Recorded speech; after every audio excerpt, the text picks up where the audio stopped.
یاد کرایا ہے کہ تو نے عبادت اپنے رب کی کرنی ہے، اور فرمایا رب تمہارا وہ ہے جس نے تمہارے لیے زمین کو فرش بنایا ہے، آسمان کو چھت بنایا ہے، اور آسمان سے پانی برسا کے تو زمین سے پھل اگائے ہیں، رزق لکم، وہ بھی تیرے کھانے کے لیے اگائے ہیں۔ وہ جو آسمان سے بارش برسا کے زمین سے سبزہ اور پھل اگائے ہیں تو وہ بھی تیرے لیے۔ جب سارا کچھ تیرے لیے بنایا تو بھی تو عبادت کرنا اپنے رب کی، پھر کسی کو اس کا شریک نہ ٹھہرا۔ ایک چیلنج بھی کیا قرآن مجید نے اس رکوع کے اندر۔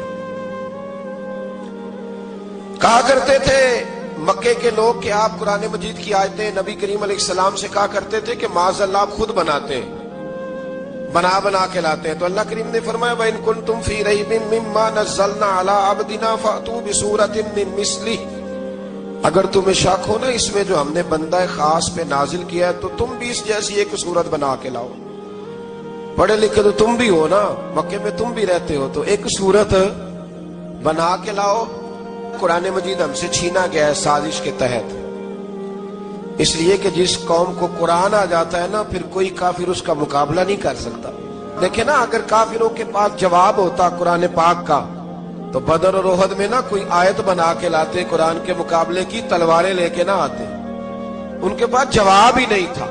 اور قیامت تک کسی کافر کے پاس قرآن مجید کا کوئی جواب، قرآن کا کوئی جواب، قسم اللہ کی جواب کوئی نہیں، قرآن کا اس کا کوئی جواب نہیں۔ کیا بات ہے قرآن پاک میں۔ وہ ایک دفعہ مسلمہ کذاب بے ایمان کہنے لگا میں نے بنا لیا قرآن پاک کا جواب، معاذ اللہ۔ جواب کیا بنایا؟ وہ سورت ہے نا القاریۃ مالقاریہ، وما ادراک مالقاریہ، کھڑکھڑانے والی کیا ہے، کھڑکھڑانے والی تمہیں کیا پتا کیا ہے کھڑکھڑی، قیامت کا ذکر ہے۔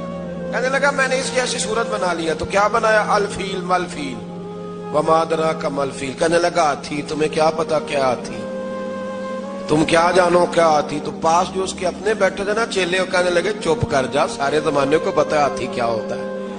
تو پاگل ہے، اس کے دو کان ہوتے ہیں، ایک سونڈ ہوتی ہے، چار اس کے پیر ہوتے ہیں۔ بیوقوف آدمی قرآن کا مقابلہ کرنا ہے تو وہ چج کے ساتھ کر، پاگلوں کی طرح مقابلہ کرے گا، جوتے کھائے گا بھی، ہمیں بھی پڑھوائے گا۔ تو قرآن مجید کا کوئی مقابلہ کر سکا؟ تو اس آیت مبارکہ میں اللہ نے کافروں کو یہ کہا اگر مقابلہ نہیں کر سکتے تو پھر اللہ سے ڈرو، ورنہ دوزخ میں ڈالے جاؤ گے، وہ جس کا ایندھن آدمی اور پتھر ہے، اور بنائی بھی کافروں کے لیے گئی ہے۔ اعدت للکافرین، جہنم کس کے لیے بنائی گئی ہے؟ کافروں اور منافقوں کے لیے۔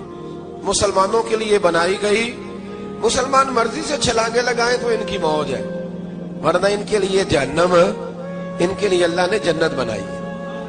اور یہ بات کرتے ہی رب کریم نے فرمایا اے محبوب علیہ الصلوۃ والسلام مومنوں کو خوشخبری دے دیں کہ اللہ نے ان کے لیے جنت بنائی ہے، اس میں باغات ہیں، انہیں رزق دیا جائے گا کھانے کے لیے، اور اس میں انہیں پاکیزہ بیویاں دی جائیں گی، اور پھر وہ اس میں ہمیشہ رہیں گے، انہیں اس سے نکالا نہیں جائے گا۔ آگے جو آیات کریمہ ہے نا اس کے اندر اللہ تبارک و تعالیٰ نے فرمایا ہے کہ اللہ حیا نہیں کرتا سمجھانے کے لیے، مچھر کی مثال بھی دینی پڑے۔ فرمایا قرآن سے کچھ لوگ ہدایت حاصل کرتے ہیں اور کچھ گمراہ ہو جاتے ہیں۔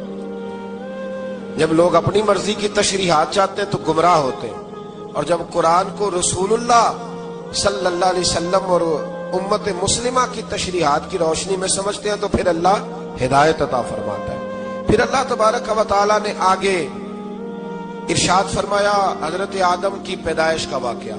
مفسرین نے لکھا اللہ نے مشورہ کیا تھا فرشتوں سے، وَإِذْ قَالَ رَبُّكَ لِلْمَلَائِكَةِ إِنِّي جَاعِلٌ فِي الْأَرْضِ خَلِيفَةً، لیکن کچھ مفسرین کہتے ہیں کہ اللہ کو ضرورت نہیں فرشتوں سے مشورہ کرنے کی، اللہ نے فرشتوں سے مشورہ نہیں کیا، بلکہ رب نے انہیں آگاہ فرمایا تھا کہ میں لگا ہوں زمین پہ اپنا نائب بنانے، میں خلافت دینے لگا ہوں زمین پہ۔ اب یہ تو دینے والی کی مرضی ہے نا اس نے کس کو دینی ہے، یہ تو دینے والے کی مرضی ہے نا اس نے۔ تو کچھ لوگ کہتے ہیں کہ دینے والے سے زیادہ ہمیں پتہ ہے، تو فرشتوں کو بھی یہ اجتہادی خطا ہو گئی، کہنے لگے یا اللہ اسے نہ بنانا، یہ فساد کرے گا، یہ خون ریزیاں کرے گا۔ تو اللہ نے فرمایا جو میں جانتا ہوں وہ تم، اللہ اکبر۔ امام راضی فرماتے جب رمضان آتا ہے تو اللہ فرشتوں سے کہتا ہے ذرا یہ کھول کے دروازے دیکھو نا یہ زمین پہ کیا کر رہے ہیں، تم تو کہتے تھے فساد کریں گے اور یہ سارے تراویحاں پڑھ رہے ہیں، تم تو گویا کہتے تھے فساد کریں گے، اور یہ تو دیکھو گویا رمضان کے روزے رکھ رہے ہیں، یہ تو میری یاد میں نکلے ہوئے ہیں۔ تم کچھ کہتے تھے اور دیکھو میں نے تمہیں کہا تھا نا جو میں جانتا ہوں وہ تم۔ اللہ نے پھر حضرت آدم علیہ السلام کو تمام زمانے کے علوم عطا کیے، علم سکھا لیا۔ تو فرشتوں سے کہا تم بھی ان چیزوں کے نام بتاؤ، تو وہ بتا سکے نہیں۔ اللہ نے فرمایا اب اس طرح کرو، آدم کو سجدہ کرو۔ سب نے سجدہ کیا سوائے، وہ کہنے لگا یا اللہ صرف تجھے ہی کرنا ہے، کرنا بھی صرف اللہ کو چاہیے، پر رب کے آگے بھی جھکنا چاہیے، اور جس کے سامنے رب جھکائے نا وہاں بھی۔ اور یہ جو عاجزی ہے نا، یہ جو جھکنا ہے، یہ علم کے آگے ہے۔ ہماری مصیبت یہ ہے کہ ہم علم کے آگے بھی گردن جھکانے کو تیار نہیں ہوتے، وہاں بھی ہم خود عالم فاضل بن جاتے ہیں۔ تو فرمایا کہ سب سے کہا سجدہ کرو، سب نے سجدہ کیا سوائے ابلیس کے۔ تو پھر ہوا کہ وکان من الکافرین، وہ کافروں میں سے ہو گیا۔ پھر اللہ نے حضرت آدم کو اور جناب حوا کو نا مقام دے دیا جنت میں رہنے کے لیے، اور کہا سارا کچھ کھانا، درخت کے قریب نہ جانا۔ ابھی آپ کسی سے کہہ دیں تھوڑا سا کہ پیچھے نہ دیکھنا، یعنی اگر میری سمجھ لیں ادب کی وجہ سے کوئی 1.5-2 منٹ یا 6 منٹ نہیں بھی نہ دیکھے گا تو سوچے گا ضرور کہ پتہ نہیں اب پیچھے کیا ہے، مصیبت کیا ہے۔ یعنی آپ کہہ کے دیکھ لیں کسی کو، پیچھے نہ دیکھنا فطرت ہے نا انسان کی، وہ جستجو کرتا ہے، کہا اس درخت کے پاس نہ جانا۔ تو حضرت حوا سلام اللہ علیہا کہتے ہیں دل میں خیال رہتا تھا کہ آخر ہے کیا درخت کے پاس۔ یہی انسان کا عقیدہ توحید ہے کہ جہاں سے رب منع کر دے وہاں وہ منع ہو جائے، اور یہ ان کی خطا نہیں تھی، یہ اللہ کی حکمت تھی، چونکہ رب نے تو پہلے کہہ دیا تھا بنایا ہی زمین کے لیے، تو یہ تو سارا کچھ ہونا تھا تو زمین پہ آنا تھا نا۔ تو حضرت حوا اور جناب آدم کے پاس شیطان آیا، اب اس کو نکال تو دیا تھا پر ابھی اس کا جنت میں آنا جانا بند نہیں ہوا تھا، یہ بھی اللہ کی حکمت تھی۔ تو وہ کہنے لگا تمہیں پتہ ہے بعد میں مر جاؤ گے؟ تو حضرت حوا کہنے لگی کیا موت بھی آئے گی؟ کہاں، اس کی تکلیف بھی بڑی ہوگی، تو پھر بچیں گے کیسے؟ تو کہنے لگے پھل کھا لو اس درخت کا۔ تو بچنے کے لیے پھل کھایا تھا، جس طرح لوگ آج بہت سارے کام بچنے کے لیے کرتے ہیں پر بچ سکتے، بچنے کے لیے پھل کھایا تو اللہ نے فرمایا زمین پہ چلے جاؤ۔ تو حضرت آدم زمین پہ آئے، پھر کئی 100 سال روتے رہے۔ فَتَلَقَّى آدَمُ مِن رَبِّهِ کَلِمَاتٍ، تو پھر اللہ نے خود ہی جناب آدم کو کچھ کلمے سکھائے۔ علامہ اسماعیل حقی فرماتے ہیں وہ کلمے یہ تھے کہ حضرت آدم نے میرے نبی کا وسیلہ پیش کیا، اللہ کریم نے جناب آدم کی دعا کو مقبول فرما لیا۔ پھر آگے بنی اسرائیل کا ذکر آ جاتا ہے۔ اللہ تعالیٰ نے بنی اسرائیل، آج آپ اسی قوم کو یہودی کہتے ہیں، ان کو اللہ نے اس زمانے میں فضیلت عطا کی تھی بہت زیادہ۔ تو عرب کے اندر جب نبی پاک علیہ السلام نے اعلان نبوت کیا تو کچھ لوگوں نے یہ کہہ دیا کہ اگر یہ یہودی کلمہ پڑھ لیں گے تو ہم بھی پڑھ لیں گے۔ تو پھر اللہ نے انہیں یاد کرایا کہ تم اصل میں کیا ہو، تمہیں کلمہ پڑھنا چاہیے۔ تو اہل یہود کا تذکرہ کرتے کرتے رب کریم نے ایک بات یہ بھی ارشاد فرمائی کہ تم لوگوں کو تو کہتے رہے ہو کہ وہ نبی آنے والے ہیں، وہ نبی آنے والے ہیں، اور جب آ گئے ہیں تو ماننے کو تیار نہیں ہو۔ تو فرمایا تأمرون الناس بالبر وتنسون انفسکم وانتم تتلون الکتاب، لوگوں کو بھلائی کا حکم دیتے ہو اور اپنے آپ کو بھول جاتے ہو، افلا تعقلون، تمہیں عقل نہیں؟ پھر اللہ نے انہیں یہ بھی یاد کرایا کہ یاد کرو وہ زمانہ کہ جب فرعون نے خواب دیکھ لیا تھا کہ کوئی بچہ اس کی سلطنت کو تباہ کرے گا، تو پھر اس نے تمہارے بچوں کو ذبح کرانا شروع کیا اور تمہاری بیٹیوں کو چھوڑتا تھا۔ فرمایا یہ بھی تو تم نے دیکھا، میں نے تمہیں پھر تم سے کہا جہاد کرو قوم عمالقہ کے خلاف، تو مقام طیہ میں جا کے یہ لوگ کہنے لگے ہم سے جہاد نہیں ہوتا۔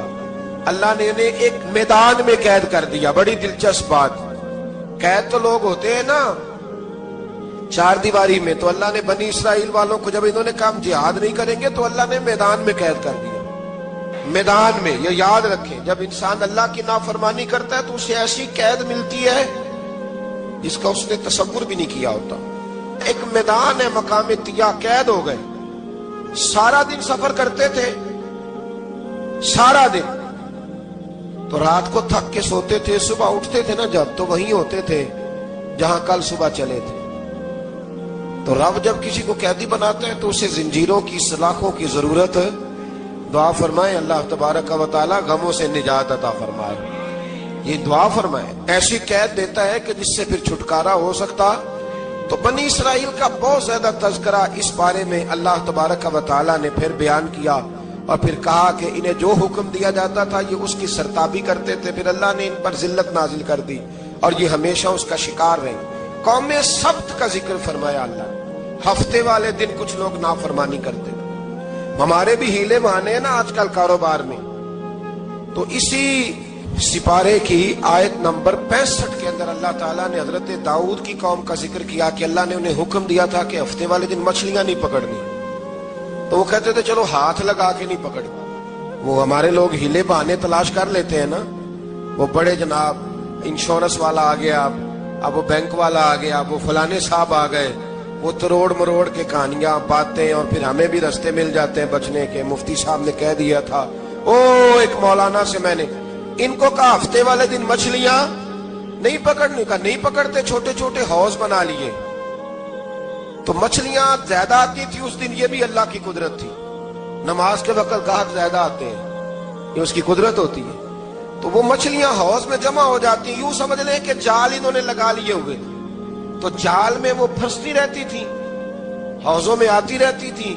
ہفتے کو نہیں پکڑتے تھے، اتوار کو پکڑ لیتے تھے، تو پھر اللہ نے انہیں سزا دی۔ فرمایا تماشے کرتے ہو اللہ کے حکم کے ساتھ، کیا سزا دی؟ فَقُلْنَا لَهُمْ كُونُوا قِرَادَةً خَاسِئِينَ، فرمایا بندر بن جاؤ دھتکارے ہوئے۔ جو رزق حرام طریقے سے کماتے تھے رب انہیں بندر بنا دیتا تھا۔ ابھی بھی میں نے دیکھے ہیں بڑے بڑے تاجر پاگلوں جیسی زندگی گزار رہے ہیں، نفسیاتی طور پہ سکون نہیں ہے، کروڑوں روپیہ پڑا ہے۔ کیوں؟ اس لیے کہ رب کے بتائے ہوئے طریقے کے مطابق تجارت نہیں کرتے۔